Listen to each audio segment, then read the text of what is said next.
We'll take a condition of heart failure. We all have heart, right? Of course we have. Sometimes it's broken. So,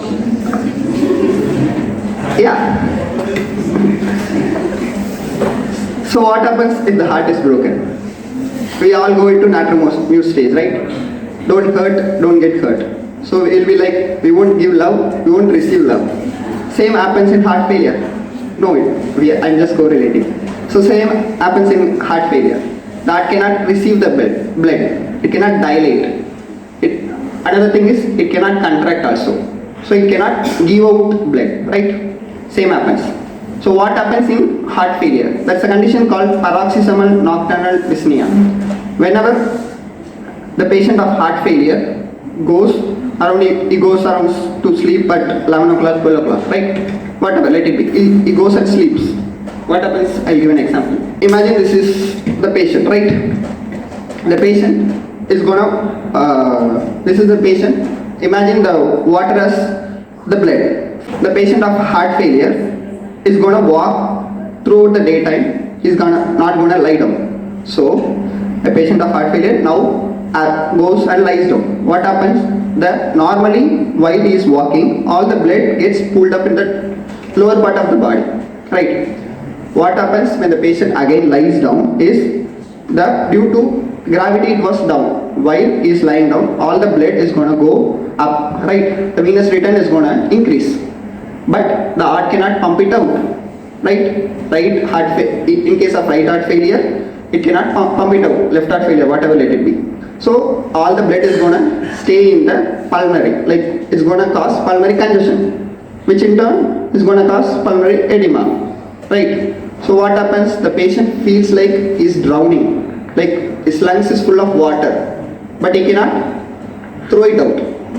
Have you ever anyone had an experience of drowning or near drowning? If you ask them, they will say how much threatening it was, because their life was they are about to die. They came from that experience, right? So that kind of an experience that patients will have, right? So what is going to do? Is going to obviously sit up. So the blood will start going down, right? Same this patient will do. So he will start sitting up. He's going to do coughing. He's going to walk from here to there. So these are all the things which is there in the heart failure, right? So what might be the remedy which you can correlate? It's a very common remedy. Arsenic amalgam. How? It's clearly mentioned. Anxious, fearful, restless, full of anguish. All the symptoms will be there in heart failure patients with paroxysmal nocturnal dyspnea. And anxious, fear of death, the experiences he is having after in the midnight is very terrific. He will have that fear of death, which is clearly mentioned in Materia Medica, that he will go from here to here to here. It's not that it will happen only in heart failure. It can occur in some other lung conditions also, like whenever pulmonary edema occurs, it can happen. Dread of death when alone or going to bed. The patient will fear to go to bed because of this condition, because the blood is going to pool in the lung, right? And attacks of anxiety at night, driving out of bed, aggravation after midnight, because it will not immediately happen. It will take time for the blood to come and cause that congestion.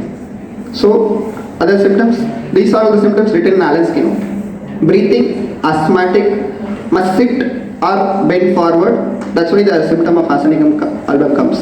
Springs out of bed at night, especially after 12 o'clock, after sleeping for some time.